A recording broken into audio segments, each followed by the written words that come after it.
Archangels, ghosts, and Bigfoot. Oh my.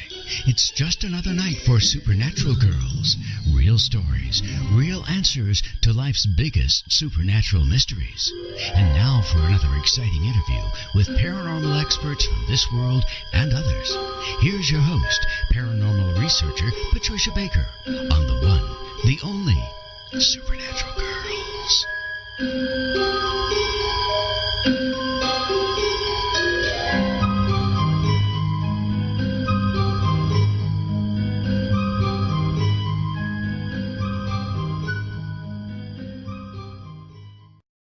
Welcome, everyone, to another exciting episode of Supernatural Girlz Radio. I am your host, Patricia Baker, and I am here with my co-host from Tucson, PK, Patricia Kirkman. How you doing tonight?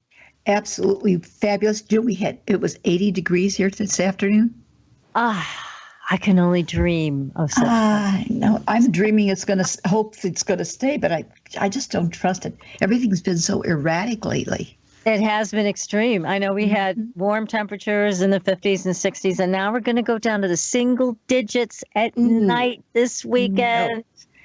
No. Oh, grumpy time. I'm telling you, I am not looking forward to that. I am so looking forward to those 80-degree temperatures. Mm-hmm. Send it our way. Send it over here. We need it.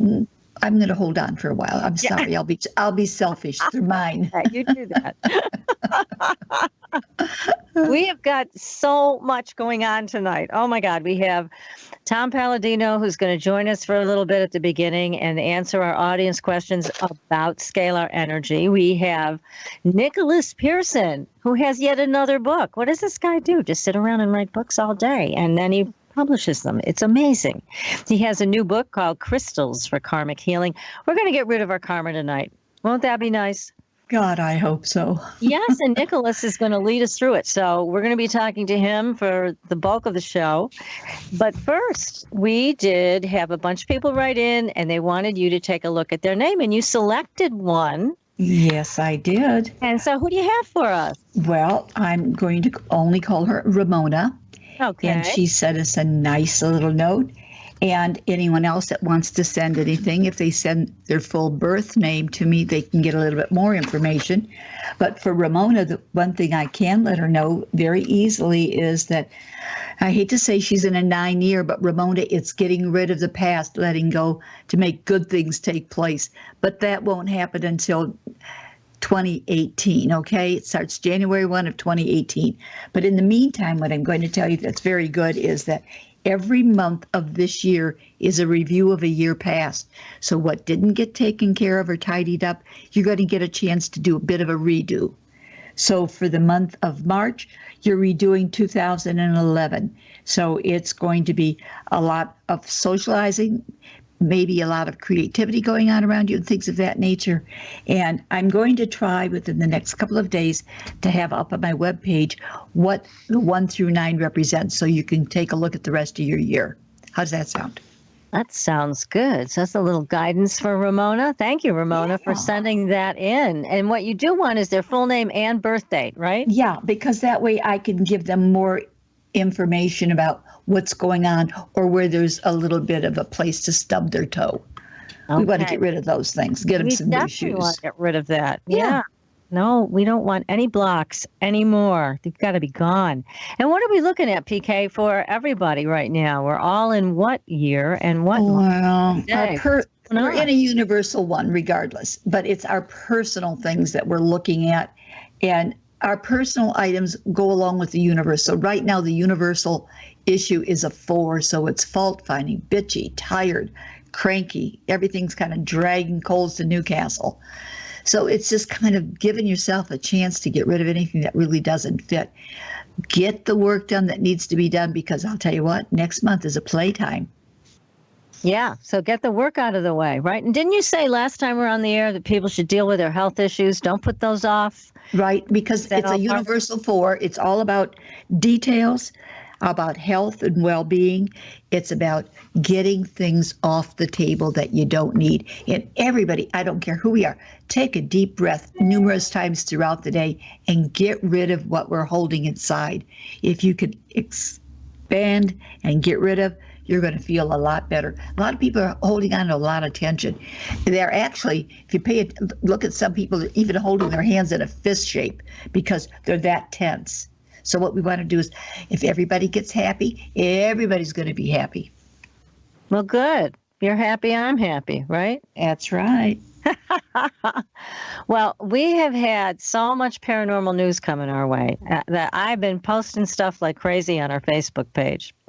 And these stories are really terrific. I want to urge everybody, please go to our Facebook page for Supernatural Girlz, and you can read all about it. I mean, we have on this day in 1994, more than 60 people reported a big mass UFO sighting in Michigan. So that's on the site. Go take a look at that. You can hear some of the tape recordings of the calls that came in. Very interesting stuff there. Also, this rabbit hole led to an incredible 700-year-old Knights of Templar cave complex. There's a photograph there on Supernatural Girlz Facebook page. Take a look at it. It's amazing. We've got psychokinesis being studied in the lab. It's all going mainstream. Take a look at that article. And then what we also have now, this creeped me out. Now, didn't this creep you out? Yes. Oh, my God. Okay. Everybody's got to go to our Facebook page to see this video. Strange alien stick-like creatures caught on a security camera in Yosemite. Now, the reason this is so important is because I don't know if we're all familiar yet with all of David Paulides' work, but if you're not, you need to get familiar with it. Missing 411. A lot of these people go missing in Yosemite. So we don't know who's taking them or why, but these stick figures showed up on security camera. And today when I was out and about, I happened to get an email about a story about these stick figures that were actually torturing somebody in the woods. And a security person was hiking and he came upon this, and it scared him so badly that he ran out of the woods and left the poor guy there being tortured by these stick-like creatures. He said they were extremely tall, so much taller than what showed up in the video that we have here. But they had like brownish skin. They were making horrific noises, and this poor man was human, and he didn't know who this man was. He was pleading for his life, apparently. So we have to wonder, is this part of this group of creatures that is taking people? You know, children, and you never find them. You never find them ever again. Some of these people, you find them, but they're dead. And they're all following a similar pattern. Face down, shoes off, very bizarre stuff. And David has cataloged it. And I'm trying to get him on the show because I want him to tell everybody what's going on in these national forests and national parks. It is alarming, very alarming. Go take a look at this video on our Facebook page. And please give us a like, follow us, so you'll be sure to be alerted as to everything we're posting. Right. But that video, didn't that freak you out? I couldn't believe it. It's incredible to think of that. And then you think of the fellow that ran out. Here he was over 6 foot tall and himself terrified of what he saw. Yeah. Here he is, a huge guy, and he just couldn't deal. He could not deal with it. So he left that poor man there.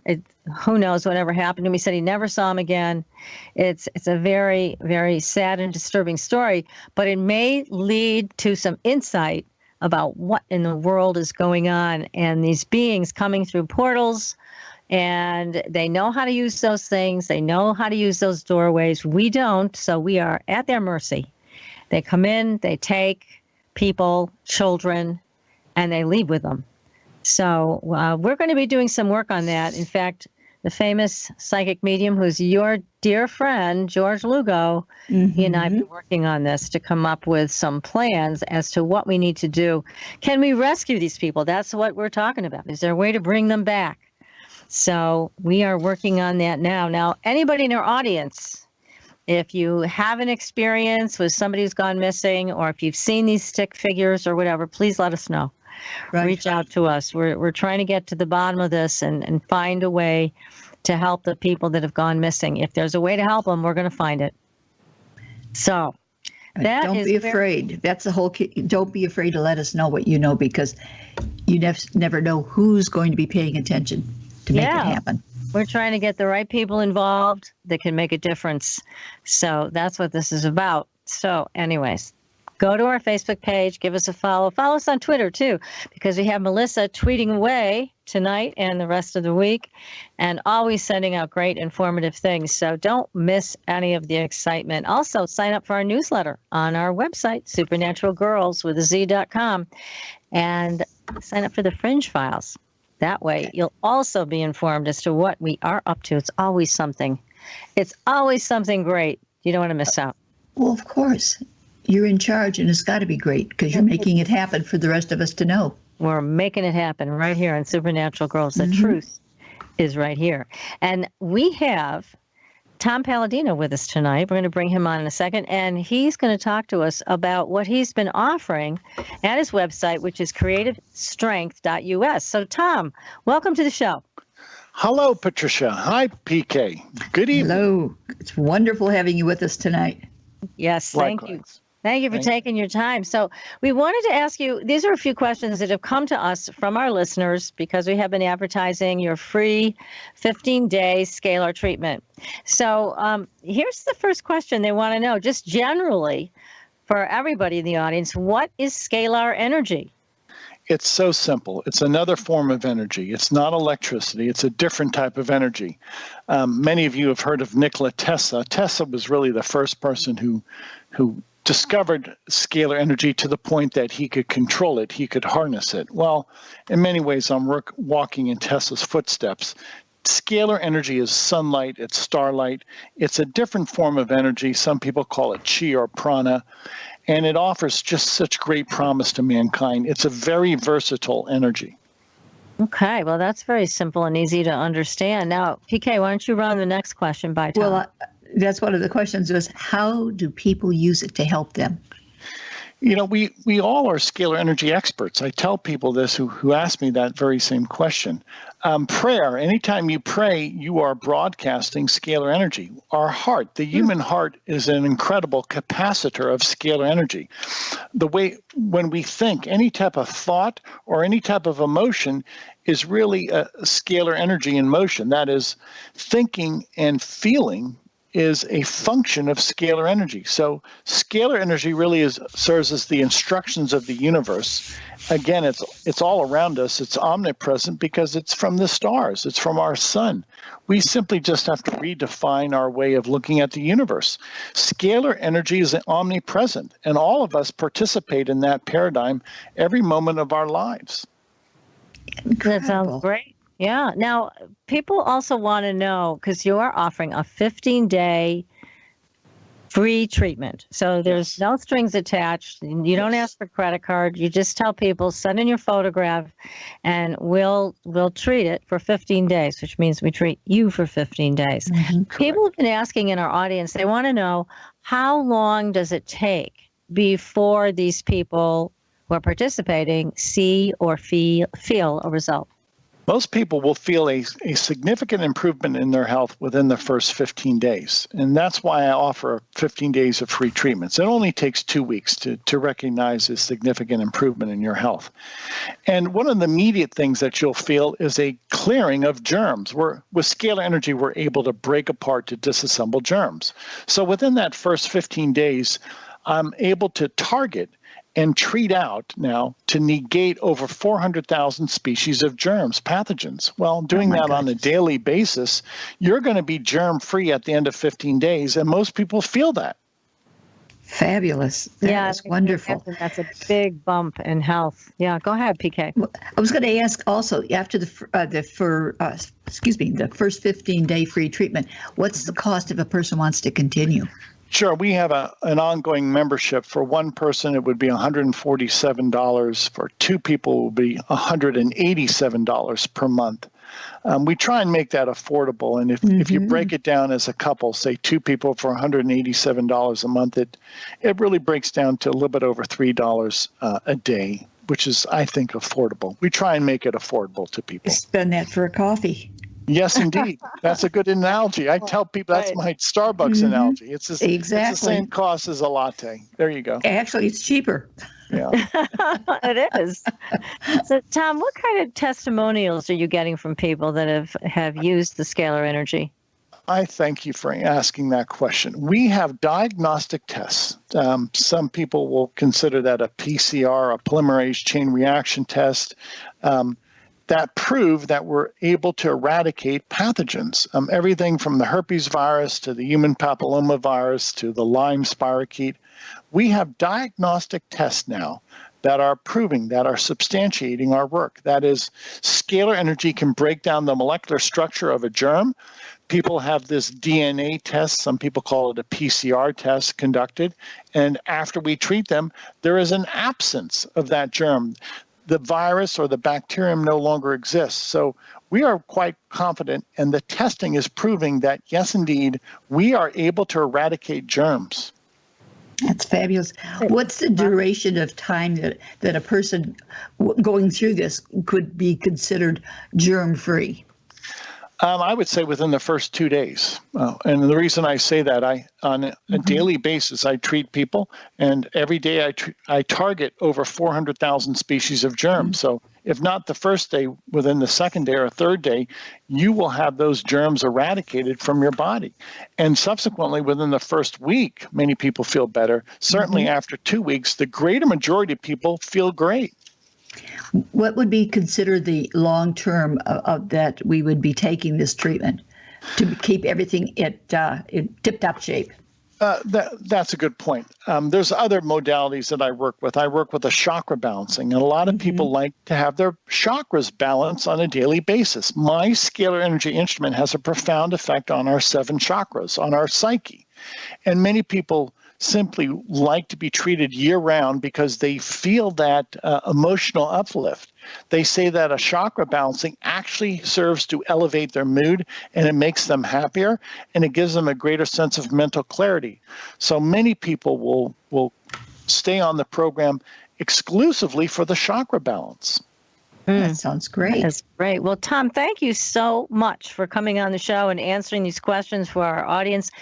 And again, for people who are interested, you can have a 15-day free treatment. It doesn't get any better than this. All you have to do is go to creativestrength.us, and then it will direct you from there how to send in your photo, and then it all begins, and you can make your decisions from there. But this is, again, a great opportunity. And Tom, thank you so much for joining us. We'll have you back on the show. Ladies, thank you. Oh, it's great talking with you. Scalar. Yes. See, giving everybody an early Christmas present, right? Terrific, Tom. Thank you so much. Bye-bye. Good night. Thank you. Boy, this is a night of fabulous healing, isn't it? Oh, God, yes, that's for sure. That's what it's all about, isn't it? I know. And that was so nice of Tom to come on the show and share that information, because people were wondering, they didn't quite understand it. And this was a great way to have everybody's questions answered. And it's certainly a great gift to offer everyone as well. That was so sweet of him. It's free. I like free. Mm-hmm. I do too. So now we've got to bring this gentleman on the show. He was with us a couple of months ago, Nicolas Pearson. Has been immersed in all aspects of the mineral kingdom for more than 20 years. He doesn't look old enough to be doing that. I was just going to say that. He doesn't look old enough. But I'll tell you what, he is a packed version of wisdom in a container that just won't quit. He just keeps coming up with more and more and more. My God, I know it. Now, he began teaching crystal workshops in high school. and later studied mineral science at Stetson University while pursuing a degree in music. He's also a Reiki healer, and he teaches crystal and Reiki classes throughout the United States. And he's also the author of another book we discussed, The 7 Archetypal Stones. And we're going to be talking about getting rid of karma. So I want to know, Nicolas, welcome to the show. Thank you so much for having me back. Oh, it's wonderful having you with us tonight. Yes, this is great. What a fabulous book. Another book. Just amazing amount of information just in this. I mean, it took me a kind of a lot to wrap my head around this, Nicolas, because there's so much information in this book. Yeah, I really wanted to make it user-friendly but comprehensive at the same time. And, thank goodness I have a team of really talented editors. In addition to being National Women's Day, it's also National Proofreaders Day. So thank you to my wonderful editors at Inner Traditions.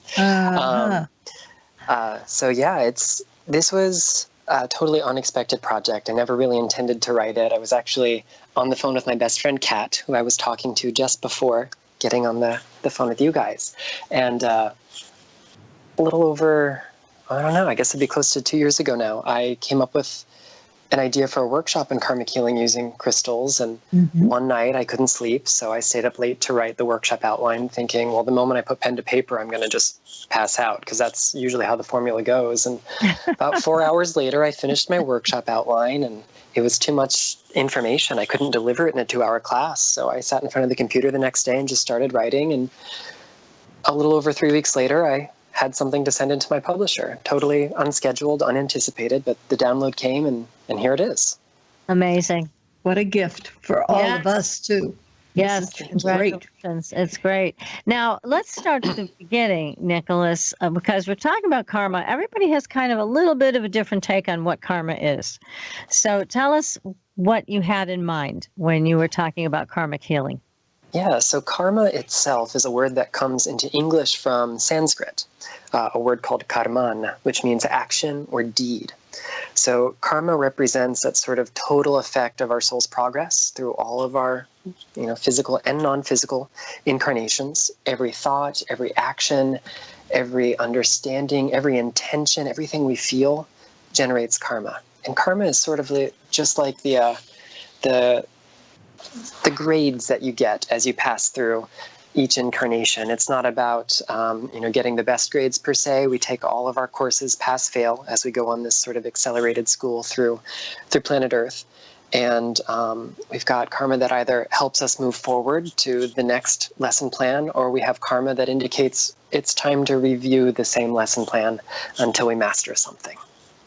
Well, boy, does that explain a few things for me. Yeah. I'm back in school. I think it's time to move it along. So in terms of crystals for karmic healing, you found a way, several methods, it looks like in the book, where you can apply crystals and you can get the energy moving forward again. Tell us about that. Absolutely. So, a lot of people who think of doing anything with karma don't immediately think crystals, but I want to pause at sort of seeing why start with crystals at all. And if we think about it, all things that come into physical existence, or even non-physical existence, start first as ideas in the mind of Creator. So we're all there first and foremost. And then our soul spark, whether we are a mineral or a plant or an animal or a human being or an angel or an ET, we all have to make the decision at that soul level to come into whatever plane of existence we're geared towards. So in the case of human beings, we decide to physically incarnate. And as human beings, we have the luxury of making a whole lot more decisions. We have that free will gift, so we decide to wake up on Tuesday morning 5 minutes before our alarm and start our day early, or maybe we have that decision to snooze our alarm 17 times and lose our job. That's still our choice. The mineral kingdom only ever makes one free will choice, and that's to be here. You don't have a piece of calcite that wakes up and decides, you know what, I'm tired of doing calcite's job, so I'm going to go out and be agate from now on. You never find a diamond that has forgotten its place in the world and confused itself for sulfur or ice. The crystal world only makes one choice, and that's to be here. And because of that, every other act that they are engaging in with us is an act of service. And service is the ultimate way of generating what's called merit or good karma. So just connecting with the mineral kingdom exposes us to their merit and helps us sort of reconcile some karmic conflicts just by having them physically around us. And then if we tap into the right stones, some are a little bit more karmically inclined than others, we can use them in very meaningful ways, and that just accelerates this karmic healing, practically at the speed of light. Incredible. When you talk about some stones are really meant to do this work, that's also their purpose. And how does this manifest? So does it manifest in one of those aha moments when you're working with these crystals that you understand something you didn't understand before, or how does that work? It's going to be a little bit different for each of us. We're all like snowflakes. No two of us are alike, and that's the same of minerals as well. So it kind of depends on the relationship that we have. Thanks to this book and other books that are out there, we can sort of go through the dictionary of stones that's in it and say, oh, well, this stone represents maybe the karma around physical illness, or this stone represents the karma around finance, or this one is about the karma of relationship, and we can decide to conscientiously choose that stone, invite its energy into our space, whether it's by wearing it or carrying it or using it in the meditations that are in the book. And we might get the experience of just having the aha moment. Some crystals work by just reflecting that karmic lesson to us. They say, hey, here's why you keep making the same mistake over and over again. And so when you're about to make it for the 84th time, you stop and say, oh, you know what? That obsidian showed me what was going on here, so I'm gonna choose differently. Other stones actually kind of slow things down, things that are in that lead family, things like amazonite, which has really tiny trace of lead, or really strong lead-bearing stones like galena and cerussite. What lead does is it slows things. It's like pressing pause on a cycle of karma, so that way we can stop and evaluate and assess it, so that way we don't get swept up in it. Whereas other stones might actually give us the energy to push back against karma, or to burn it away, or otherwise resolve it altogether. So each one kind of has its own function, if you will.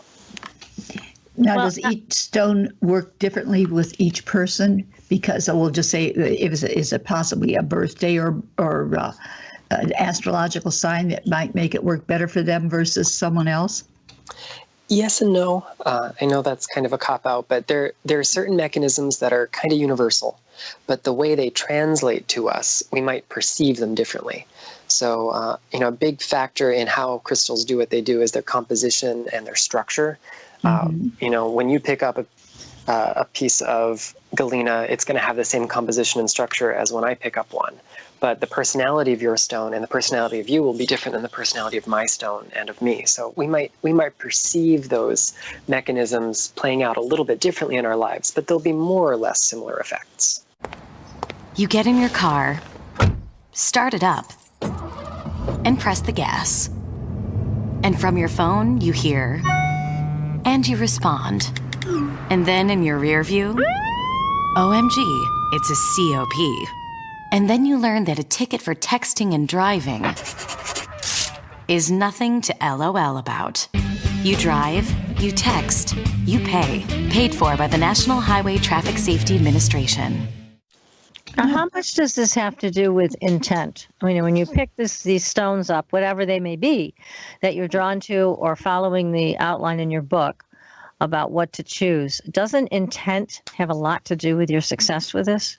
It absolutely does. I mean, look at people who wear enormous diamonds or just dripping with jewelry and don't really have intentional lives. You see celebrities out there making the same mistakes over and over again, no matter how many gems they're covered in. And, they're not in a conscious partnership with their stones. So we can make that conscious intention to say, okay, listen, Diamond, I know that you are the blueprint healer, and I would like some help tapping into my spiritual blueprint and resolving all the karma between that innate program of perfection and where I'm at right now.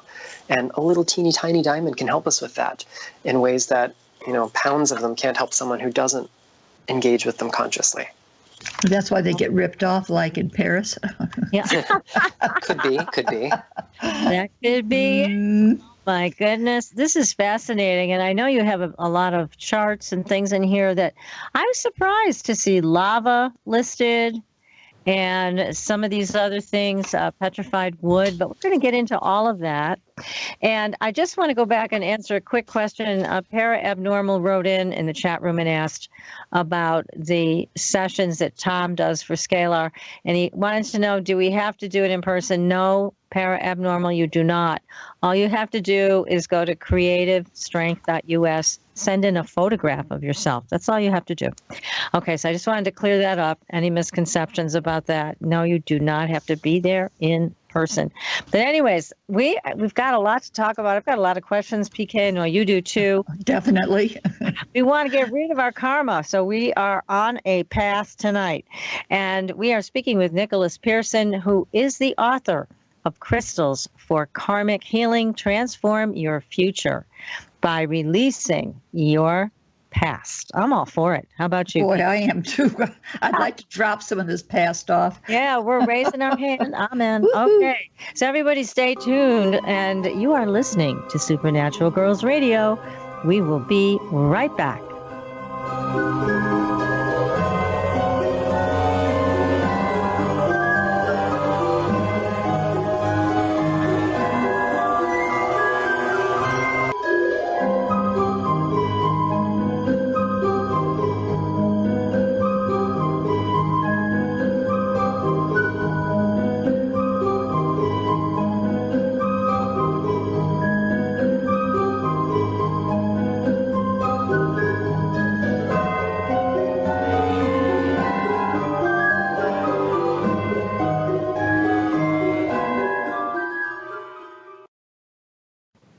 Welcome back, everyone, to Supernatural Girlz Radio. I'm your host, Patricia Baker, here with my co-host from Tucson, PK, and our amazing guest, the crystal expert, Nicolas Pearson, who is the author of a new book, Crystals for Karmic Healing, Transform Your Future by Releasing Your Past. Now, we got to learn more about this, Nicolas. How can we do this?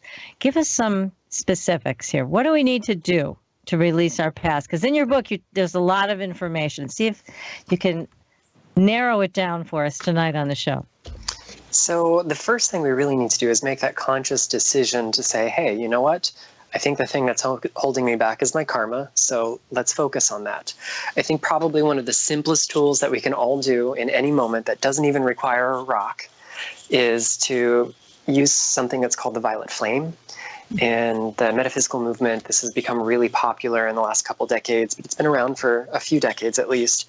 And the violet flame is sort of a spiritual gift, a spiritual tool that's carried on the seventh ray, which is the ray of alchemy, of ceremony, of transmutation and magic. And what this does is it kind of goes out to wherever we invoke it and transforms the sort of leaden state, the base state, into that golden or purified state. And in terms of our karma, it can change negative karma into positive karma. It doesn't just wipe it clean. It takes it from one side of the scale out of our favor and puts it into the side of scale that's in our favor. And to use it, it's pretty simple. We just have to visualize violet fire. We can invoke it by using mantras or decrees, and there are a few examples of them in the book. And we can also enhance it through the use of crystals. Amethyst, being the carrier of the violet ray, is one of the most important karmic healing tools because that flame comes out of that. So when we use amethyst, it sort of gives us this supercharged battery of violet flame energy that just burns through our karma and transmutes it, gives us positive karma where we might have had a lesson that was a little too stubborn to learn otherwise. But there's so many other tools. There are specific layouts that you can use, placing crystals on specific locations. You can do all sorts of guided meditations with them. You can also use crystal elixirs, and we were talking about them off air. And those are such wonderful, simple, sort of passive ways to employ our stones. When using crystals and water together, we always want to check the composition. Never use something that's water soluble or might be damaged by water. Never use something that's been dyed or irradiated, and obviously don't use anything that's toxic. But crystal elixirs are a great way to get that crystal energy directly into our physical system as well as our spiritual system. All the water molecules in your body exist in what's called a liquid crystal mesophase, a state in between liquidity and crystallinity. And water has a memory. We've seen those beautiful photographs from Dr. Emoto that definitely illustrate how our thoughts, our intentions, our music, our environment, our words can change the arrangement of those molecules that water has. But what we don't realize is that every water molecule in your body has the same memory. So when we introduce a positive energy field, something with a nice strong amplitude or volume to its signal, then we are supporting that crystalline state within our body. And we like to think of ourselves as being anywhere from around 70% water by mass or by weight. But the honest truth is, because water molecules are so teeny tiny, you are more than 99% water by molecular count. That means if you tally up all of the molecules that you're made out of, 99% of them are water molecules. Ooh. So if we introduce really structured water to our system, then we are supporting the 99% of the molecules that you're made from and returning them to this sort of crystalline state. And since water has a memory, naturally it also has a karmic memory as well. So aquamarine water is one of my favorite tools to use. The gemmier and more pure your aquamarine is, the better the effect is going to be. It's really easy to find dyed and heat treated, if not irradiated stones, and those aren't therapeutic quality, so please don't stick them in your water. But that's a great one because it actually sort of clears things from that blueprint level where we store our original blueprint for ourselves at that soul level. I've heard that aquamarine is a stone that turns tears into joy. Is that true? That's a really beautiful way to put it. What aqua does is it represents illumination, and it goes to our sort of fundamental nature or structure of things. It's in a family of minerals called beryl. And if we look at the structure of beryl, back in the early days when they were trying to figure out what crystals were made from, and X-ray diffraction was a brand new science, they would take thin pieces of minerals and bombard them with like a single beam of X-rays, and they would bounce off of that stone's crystal lattice, this internal structure of it, and it would create an array or a pattern on like a photographic plate. If we look at the shape of beryl, it actually forms the flower of life through X-ray diffraction. And the flower of life, the flower of life represents the sort of first informational system of the order of creation. The very first aspect of coming out of the sort of cosmic void, the mind of God, into reality is this pattern. So what aquamarine does is it goes to the blueprint of us, and whatever is sort of rigid and stuck and not able to retrieve information from our blueprint is given a sense of energetic liquidity. So if we're stuck in a state of tearfulness, or if we're stuck in a state of pain, or if we're stuck in a state of just being held back in life, we can't correct our course. Aqua goes to that core level and removes those sort of rigid, crystalline, hard, crusty structures, whether it's at the physical level, like in our joints, or whether it's at the psychological or spiritual level, such as our emotions or our karma, and sort of dissolves those encrustations so they can return to a fluid state, return to that resonance with the blueprint, bring that information back, and adjust the course of your life with it. So aqua is one of my most favorite crystals for all aspects, but it's also one of the most vital tools for karmic healing. That sounds powerful. Now, Wonderful. What about opal? I've heard that if opal isn't your birthstone, it's not a stone you're supposed to wear or work with. Is that true? I'm gonna give you a little bit of literary history here. So this is a really commonly held belief, and it goes back to a novel. I believe it was written in the 19th century, called Anne of Geierstein. And in the novel, Anne has a pretty unfortunate life, and the literary device that's used to sort of foreshadow or symbolize when misfortune is about to befall is an opal brooch that she's wearing. So whenever she's wearing it, bad stuff happens. But it's not because it's made of opal, it's because that was the sort of poetic device that the author gave to represent that. So in Victorian times, people took this to mean that opals are bad luck. So that myth has sort of persisted. But opals are wonderful stones. They're actually not crystals. They're not minerals at all because they don't have any crystalline structure. Although they share a similar composition with quartz. They're made out of silicon dioxide, just like quartz is. They don't have a sort of orderly arrangement that can be called a crystal. They're actually made of little globules or spheres of silica, amorphous silica, and they're interspersed with water. So the more regularly shaped and sized those spheres are, and the more evenly spaced the water is, the prettier the opal. The vast majority of opals that you find in the earth are not very pretty. They're not things that you would recognize as an opal unless you really know what you were looking for. But when we work with opals, that's a sedimentary stone. It actually forms as things sort of are deposited, sometimes in layers, like the banded matrix opals that you'll find.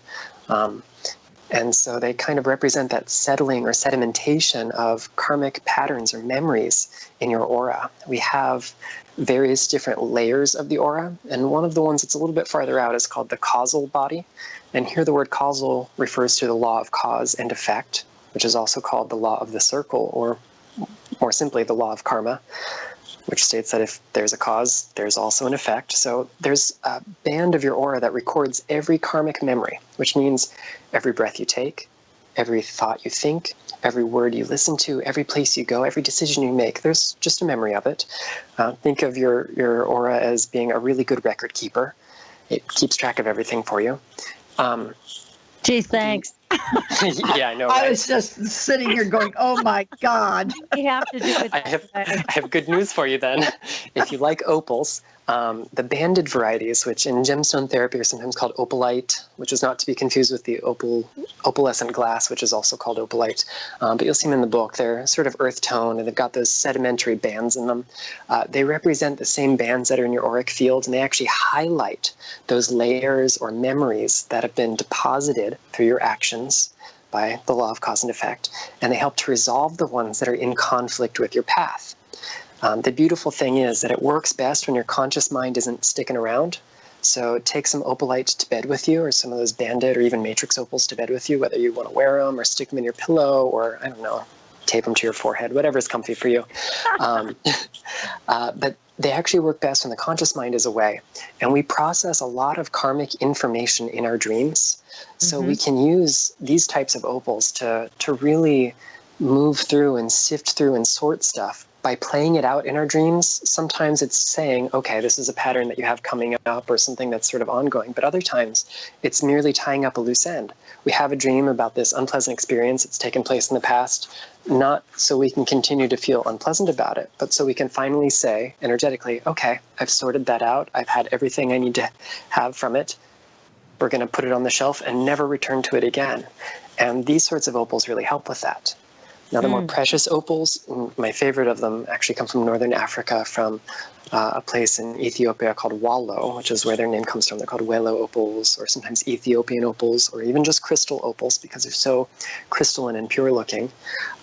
These are some of the new kids on the block in the mineral kingdom. They're really young, geologically speaking, and they have this sort of fresh, resilient energy to them, and they burn away the karma that's limiting us. So instead of just highlighting it and letting your subconscious do the work, it does all the work for you. I like that. Brilliant stones. Does the color matter? Because there's so many different shades of opal. Like I have one that has a green and blue and a brownish colors to it. It's something that I've rarely seen before.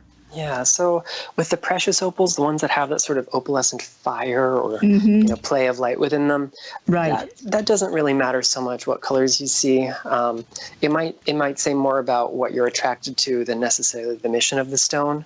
But with the semi-precious and non-precious opals, the ones that don't have that opalescent play, the colors that you find in them, because they tend to be opaque or pretty darn close to it, they relate to the other minerals that are sort of suspended in it that account for its color and composition, therefore. And that tends to have a bigger effect on its total energy fields than just the flashes you see in a precious variety of opal. I see. Interesting. Now, Tricia has a question in the chat room. She would like to know, do you need to pass a qualification test to be able to assess the value of these crystals? Well, I guess diplomatically I should say yes, because people do go to school for this kind of thing. If we're talking about the monetary value, there are gemological certifications that you can undergo. That's never something that's really appealed to me, because the only thing it does is it uniquely qualifies you to work for the jewelry and gemstone industry in its really conventional setting. And I'm a lot less interested in telling someone how much their diamond is worth than telling them what they can do with said diamond. So, yeah, that sounds like more fun. Yeah, definitely does. Yeah. Okay. Well, all right, Tricia, there's the answer to your question.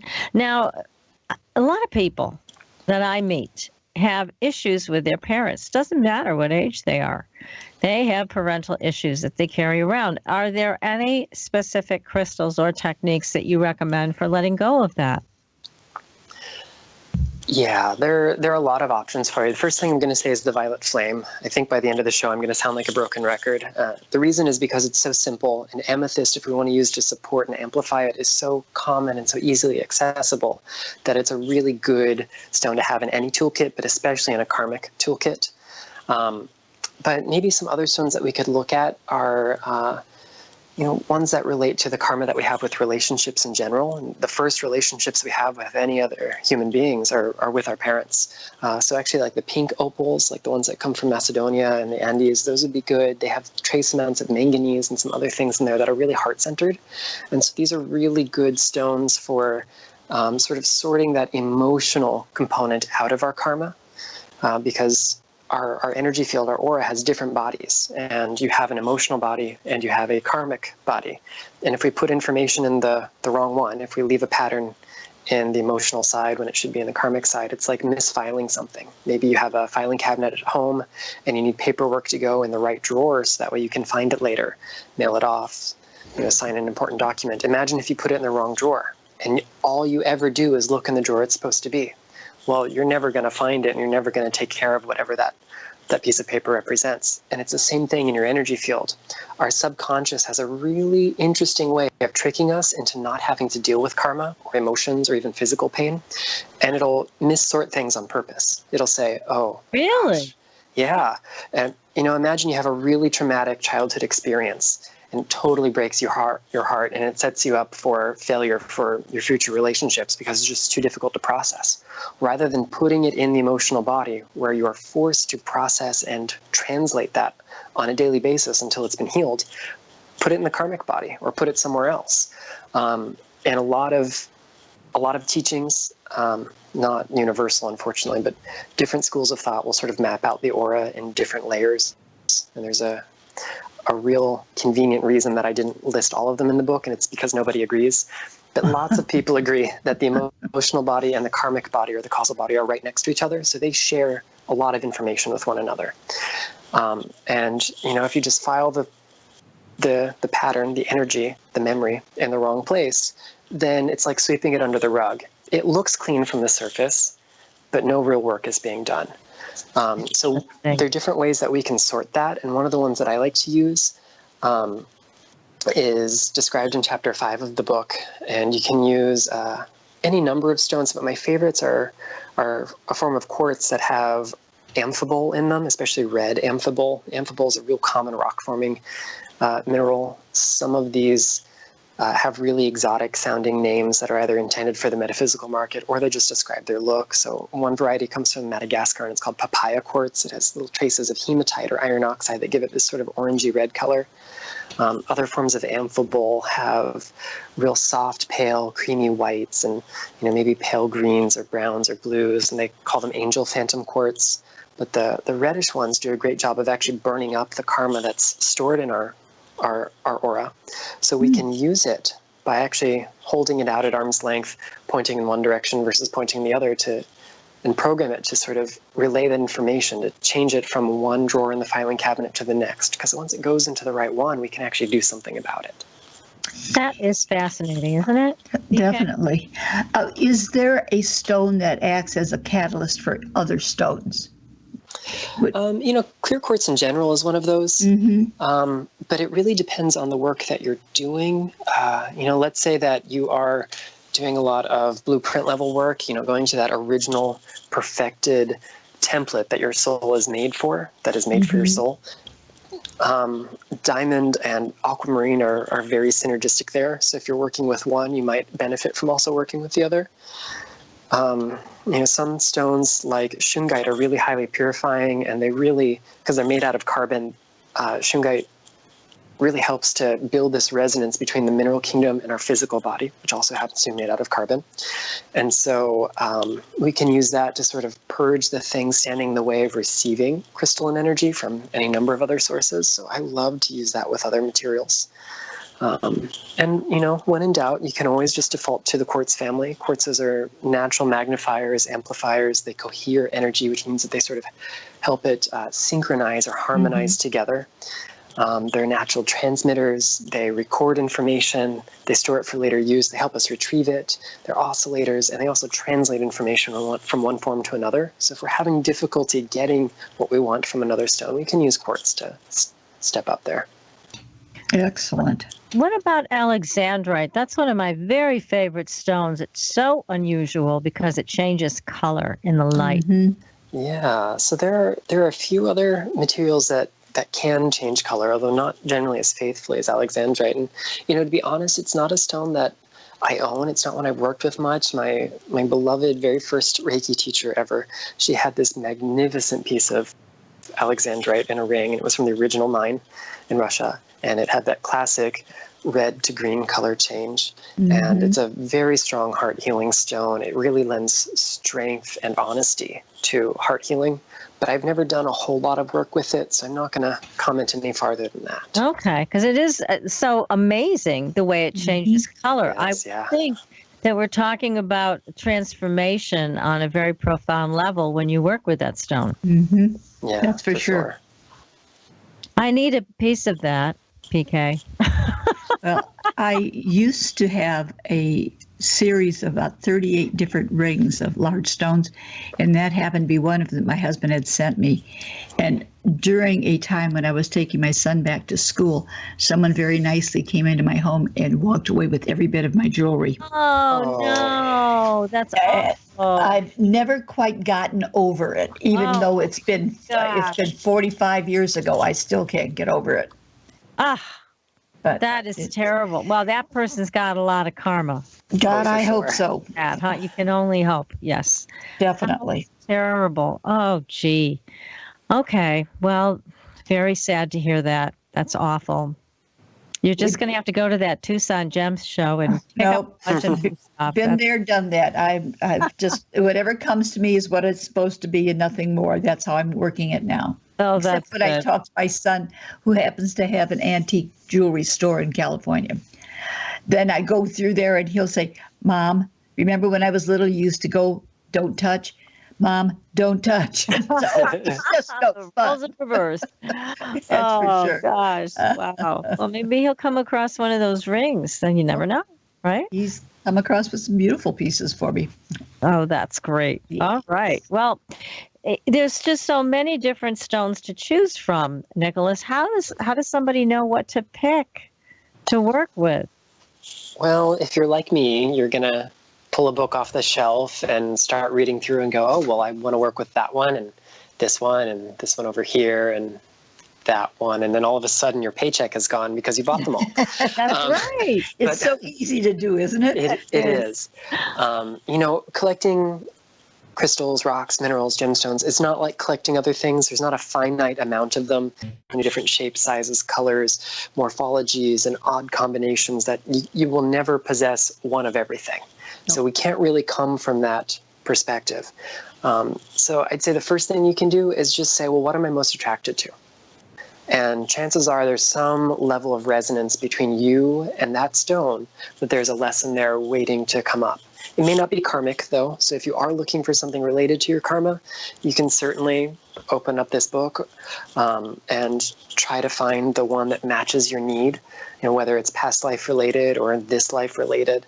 You can kind of take the opposite route. Instead of just letting the stone speak to you, you can hunt down the one that you know is already aligned with the mission you have in store. So both of those methods work. One is not necessarily better than the other. One is a little bit more passive and one is a little bit more active. And one we can probably predict the results, and in the other we just let the mysteries of the universe reveal themselves to us, one stone at a time. That's I like the article within the book about awakening past life memories. Yes. Yeah, and finding stones for that.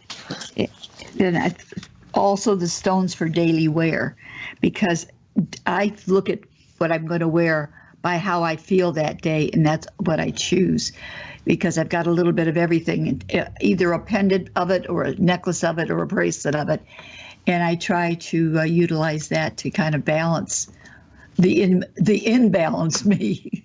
Yeah. I mean, Before you answer that, Nicolas, and we're going to have to take a short break, we'll come back and we'll discuss that a little further. And again, everybody, we are speaking tonight with Nicolas Pearson. He is a crystal expert, and he is the author of a terrific book, Crystals for Karmic Healing: Transform Your Future by Releasing Your Past. I highly recommend this book. It is a handbook. It will give you all the information you need, right down to the meditations that you can do. So we're going to come back and talk about all of that after our short break. You are listening to Supernatural Girlz Radio, and we will be right back.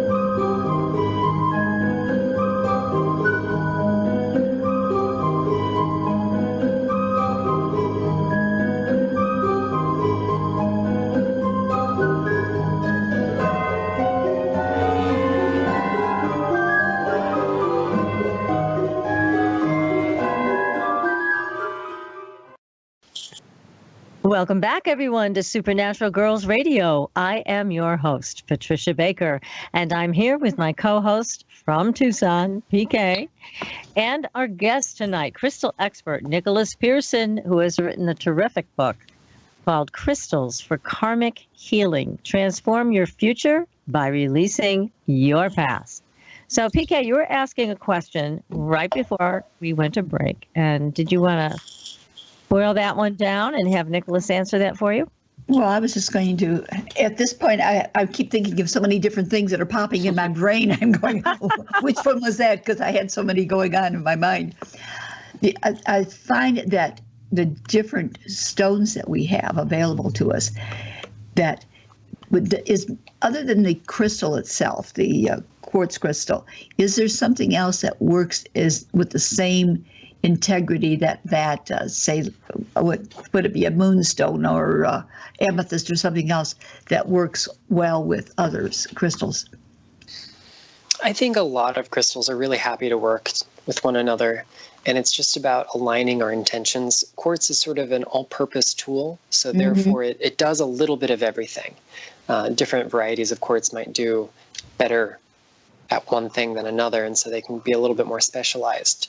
But otherwise, we just kind of have to figure out what our intention in connecting with the mineral kingdom is, and we can kind of string them together like the words in a sentence. And we can put any words we want to in a sentence, but it helps if they make sense, if we're trying to communicate something. Right. And it's the same thing with the energies of our stones. So if we want to do something like heal the karma that we have around our finances. Maybe we always run into the same trouble. Well, peridot is a great one for understanding financial karma. If the karma that we experience with this is always sort of moving so fast or happening so quickly that we don't have a chance to do anything about it, then maybe we'd choose a lead-based stone, such as galena or amazonite. Maybe part of the reason that we don't make any money is because we have no joy in what we do. And every day that we wake up and clock into a job that we hate, we are accruing the kind of karma that holds us back because we're not living our divine life purpose. And so amazonite, which contains itty bitty teeny tiny traces of lead, is a good stone, not only because of its lead content, but also it helps to sort of tap into this sort of Uranian energy, this sort of unconventional Aquarian, let's think outside the box and let's live our divine life purpose. But that's one of the stones we really have to be careful with when it comes to elixirs, right? Because of the lead. Well, anything with lead, yes, we want to be careful with, but unofficially I'll say that the quantity of it in Amazonite is so minute that it shouldn't pose any problems. Other things are not stable, and we should not put those in water, though. But when in doubt, use an indirect method. Don't place stones directly in the water. If you don't know what something is, that's always the safest bet. And with past life clearing, Mm-hmm. getting rid of karma from other lifetimes, you were talking in your book about phantom quartz crystals. Yes. Mhm. Yeah, tell us about those. Those are really cool. Yes, they are. They're so beautiful, and there's so many different varieties. Phantoms occur not just in quartz, but in any mineral. If it's transparent enough, we see it. But they take place when there's a radical shift in the sort of growth environment. So maybe the temperature changes, maybe the amount of dissolved minerals changes, maybe there's something new added to it. And so there's sort of a record of that change frozen in time. In quartz, we see this as sort of this ghostly spectral image of what the crystal actually used to look like. It's a snapshot of its previous incarnation, we could say. So when we work with phantom crystals, they take us into the past. They're perfect records of the past, and they really help us to sort of look at what used to be there, what might be remaining from it, and try to resolve it in a healthy way. So it might be past relationship trauma. You know, we kind of hold this grudge because of the way someone treated us or the way something ended. Well, that phantom crystal can help us re-examine that and say, okay, it's time to move on. Let me integrate the positive and let go of the negative. And then the different mineral contents that are involved, maybe you have a chlorite phantom, or maybe you have something that has tiny bits of tourmaline in it, or, you know, something really unusual and unpronounceable, then that's going to add another flavor or dimension to it as well. Okay. Yeah, it sounded fascinating to use phantom crystals to go back into the past. And what about programming the future? I mean, if you want to be released from your karma so that you can have a clear path in front of you, are there any particular crystals that are good for setting intent for your future? Absolutely. So in the 1980s and very early 1990s, one of my honorary mentors, I absorbed her books as a kid. And so although she wasn't my person-to-person teacher, her work has influenced me greatly. She actually identifies 12 very special formations of quartz that she calls the master crystals. And a few of them are described in the book, like the celestials, the record keepers, laser wands. But the most important for any sort of time-related idea they're called time links. So there are two varieties. You'll see them in the book. They sort of point in opposite directions. There are time links that are for the past and time links that are for the future. But the honest truth is all time is simultaneous. All of your lifetimes are not past, present, and future. They are right now. They're concurrent. So you can use any form of time link to prepare for upcoming events as well as past ones. And they're actually the only crystal, the only one that we can use to view concurrent incarnations that don't just allow us to see what happened in a past or future life, but to allow us to make changes in the timeline itself. So we want to use them with caution, but if we do that with good judgment and with a whole heart, then we can not just say, hey, this is the thing I'd like to manifest in the future, but go into the timeline and rewrite it so that happens. Wow, that sounds like a really powerful exercise to do with this crystal. It is, and I don't recommend starting there. I say, do the kind of past life regression where you just view things. Right. Do right. recon, do an exploratory visit. So that way you don't just go in and say, oh, you know what? That was a terrible decision I made 4 centuries ago. Yeah, let's change that one. Yeah. Oh, and what stone shall I stay away from this time? Right.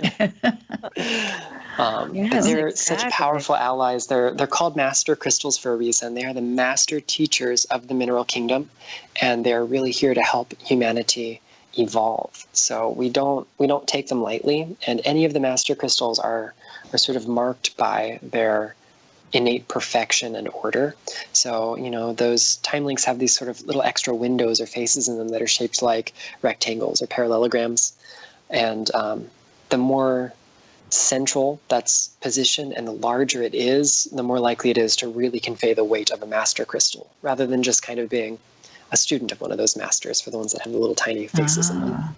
Now, I've got a bunch of questions coming in on text about this. So you're calling it time link. Is that the name of it? Is that the actual name of crystal?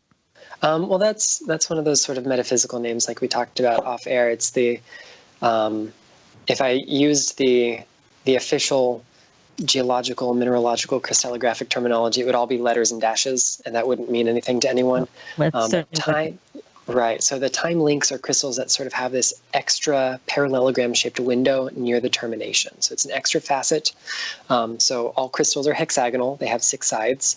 So that means at the termination, there will be 6 sides as well, but some of them have an extra one or several extra ones. And if it's the right shape, if it's shaped like a parallelogram, and it's front and center, more or less, then it could be a time link. And you can see them in chapter 4 of the book on page 160 and really see what those extra windows look like. So cool. And then I have another question for you. It sounds like you're describing stones that are colored red as having the possibility of really burning through karmic issues. What about Realgar? Realgar is not one I've actually worked with personally. I don't have any in my actual collection. I do know that it is a very alchemical stone based on its composition. It's really about helping to work with what's happening and move it into that higher state. So I don't know how it fits into the karmic setting. It is toxic. We don't want to handle it for prolonged periods of time. I wouldn't wear it in jewelry. Definitely don't make an elixir from it. In my days in the really? Why is that? What makes it toxic? It's the heavy metals that are in it. Okay. Yeah, so it's a beautiful stone. I love it, but it wouldn't be a good pocket rock. It would be a good one to meditate. Maybe place it, on the body, on the outside of your clothing, while lying down in meditation, or place it on your altar. Use it in a crystal grid. Make an elixir with an indirect method, like it's described in the book, where it's not actually making any contact with the water, or certainly keep it by your bedside to dream with. Okay. And Lemurian crystals, I had a friend who was given a whole bunch of them, and she said those things drove her crazy because they always talked to her. Yeah, so my very first, we'll say, sort of a metaphysical experience with a stone. I'd always been interested in their folklore, their magic, their sort of mystical side, and use them in my own subtle ways. But it was the year 2000. I had just gotten my very first Lemurian seed crystal. They'd only just been named and discovered that year by the same woman who named the time links, Katrina Raphael. And I bought this little tiny guy with that bright pink outside, like only the real first batch had. And I took it outside in meditation, and 3 beings just started conversing with me. 3 entities. Coolest thing. So you too. Yeah, and they're totally magical. There's a book coming one day in the future, I can promise, that will deal with Lemurian crystals in all their many different incarnations. Oh, that's wonderful. They're totally magical. They're very near and dear to my heart, and we can use them for looking at past life things, because those striations on them, those horizontal lines that appear on every other face, are actually a form of record keeper. So they help to sort of sift through the strata of energies in our aura. We can use them because most of them are wand-shaped for cutting karmic cords. And in meditation, we can also use them for reconciling any karma left over from Lemuria. And although that was a really peaceful, spiritually centered time, we can have conflict between that kind of memory and the memory we're creating now, because we're in a very different world than Lemuria was. And we can use that to sort of reconcile the difference and ease the karmic patterns that we're laying down in the here and now by tempering it with that love and compassion, that sort of feminine grace that the Lemurian civilization had. What about the working with the crystal skulls? I see where some have very, very small that are probably maybe 1.5 inches around. A friend of mine has one that's in rose quartz. And you just wonder, does that have more of an impact than just having the rose quartz? So, crystal skulls are weird because they look like us. They have a whole lot of personality, in part because they look like us, but also they sort of tap into this field, this morphic field that we share with them because of our shape. And so they communicate with us in a very different way than many other crystals do. There are genuinely ancient artifacts that are out there. I have a handful of them sitting in the room that I'm in right now that are quite old, hundreds, if not over 1,000 years old. And there are some that are even older. So this is not something that was limited to a single culture and a single time. There is no single set of 13 crystal skulls that ever existed, in the physical at least. But crystal skulls kind of produce an energy field that is larger than you think they should because of the fact that they're all kind of linked up to the same network. It's as if they're all plugged into the same internet. So we can retrieve a lot of information and do a lot of spiritual work even with small ones. With those, because they can be so polarizing, people love them or they hate them. Find one that calls to you, even if you don't like it, when they call to you. I've had many a friend or student or colleague say, I absolutely hate the skulls, but I couldn't put this one down. It had to come home with me. I'm like, well, why'd you get it if you don't like them? It's like, I literally couldn't put it down. And then, a few months later, they're like, oh my God, I love this little crystal skull. Now I have 74 of them. A new one is on the way. Well, I think one of the things too, when they talk about this, well, how could it be of any value? Because after all, they're man-made because they take a piece of crystal and then they make it into a skull. So how could it have value? And I'm going, I don't know. Yeah, it's that whole idea of morphic resonance. That's a term that Rupert Sheldrake came up with. And it sort of describes what happens when there is an overarching energy field driven by things like morphology and in the case of biological systems, by our DNA and by our activities and our societies. So all things have a morphic field. Chairs have a collective morphic field, but there's a smaller subset of that in the Venn diagram of just folding chairs and just the chaise longue and just the seats in your automobile. And it's the same things for minerals. There's an overlighting morphic field for all crystalline materials, and then all inorganic crystals, and then all quartz and so on and so forth, down to the teeniest tiniest little subgroup. But there's this sort of extra dimension that applies to crystal skulls. So it still belongs to the collective quartz field, or maybe the collective agate or amethyst or rose quartz field, but it also belongs to that collective crystal skull field. And that field is really permeable between the mineral kingdom and the human kingdom. So it allows for a whole lot of information exchange where some people don't get any at all from just any old rock. Interesting. Now, here's a question from Starlight, who would like to know, are there any crystals that are charged with negative energy? I've often wondered whether we should be cautious about the crystals we pick from the earth, just like we would with mushrooms.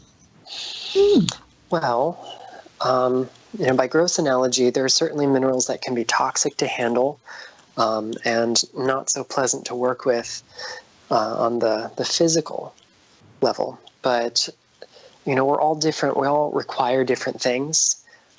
Poisonous plants can be some of the most healing medicines. If we think of things like belladonna and wolfsbane, we have medicines that are made from those, but we wouldn't go out into the field and chew on their berries. And it might be the same with the mineral kingdom. Some things might be really toxic to us psychologically or spiritually speaking in large doses, but in the right amounts might not be. The other thing I want to say, and I don't, because I usually come from such a real scientifically grounded perspective, I don't often go into this, but since it's been asked outright, there are things in the earth that have been corrupted by previous civilizations. There are blueprints of stones that have been influenced by the fall of Atlantis, the fall of Lemuria, by things like genocide and war and hate and pain and darkness. And part of the reason all of this stuff is coming to light right now is because we are really poised at a moment in the history of the universe unlike no other. And we're gifted with the opportunity to heal karma on levels that has never been done. So we are going to find some stones that kind of maybe have been used and abused by previous versions of ourselves in previous incarnations, eons and eons ago, in lands that no longer are visible above the waves. But they're few and far between, by and large. There's a whole set of diamonds that have been corrupted. And so we want to be really careful with the diamonds that we use in a therapeutic setting. If we're using the not so gem quality ones in their raw state for crystal healing, it's not so bad. But those real beautiful, brilliant, intense ones, if we use them for diamond therapy or gemstone therapy, which has really specific protocols and takes them very, very deeply, we want to be cautious. There aren't very many people in the world who can sort out therapeutic versus non-therapeutic diamonds, because most of us can't actually see their blueprints. I can't, so I can't be the one to help you with that. Interesting. But the good news is that even those same gem quality diamonds, once they're set in metal, it sort of mutes their effects a little bit. So they're rendered non-harmful when we wear them in jewelry. What about glass? When they do use sand, they make a cullet and they make a glass. I have a huge piece that's probably maybe 8 inches around and high that was done years and years ago at a glass factory. I believe it was part of the cullet that came from it, but it was part of a stopper that was used at my grandmother's. It must be 90 years old or whatever, but it always stays in this. I always put it out in the sun. But there's something about that, even though it's just glass. Does that have any value to it as far as working with healing or anything else?